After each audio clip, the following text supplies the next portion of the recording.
दंतेवाड़ा के पवित्र दंतेश्वरी धाम में पहुंचे एक तपस्वी हिमालय बाबा ने भारत के भविष्य को लेकर बड़ी भविष्यवाणी कर दी है। बाबा का दावा है कि वर्ष 2040 तक भारत अखंड राष्ट्र के रूप में स्थापित होगा। हिमालय बाबा अपनी पद यात्रा के दौरान दंतेवाड़ा पहुंचे, जहां उन्होंने कहा कि आने वाले वर्षों में प्रकृति में बड़े बदलाव होंगे, जिनका वैश्विक असर देखने को मिलेगा।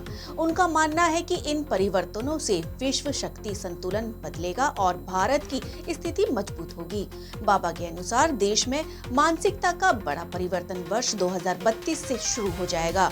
उन्होंने यह भी कह दिया है कि यह बदलाव सामाजिक, सांस्कृतिक और आध्यात्मिक स्तर पर जरूर होगा, जो देश को एकजुट करने में अहम भूमिका निभाएगा। हिमालय बाबा ने ये भी बताया कि आंध्र प्रदेश से अपनी पदयात्रा शुरू कर चुके हैं और पिछले 7 से 8 महीनों में करीब 5000 किलोमीटर की दूरी तय कर चुके हैं। उनका कुल संकल्प 61,000 किलोमीटर का है, जिसमें से वे पहले ही लगभग 50,000 किलोमीटर की दूरी यात्रा तय कर चुके हैं।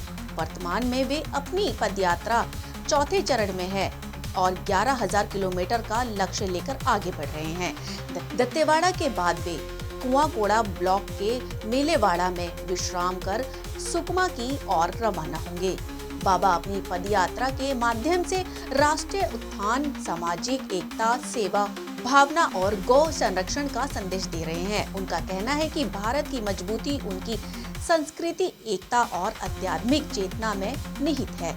हिमालय बाबा की इस भविष्यवाणी और उनकी पदयात्रा को लेकर क्षेत्र में चर्चा तेज हो चुकी है।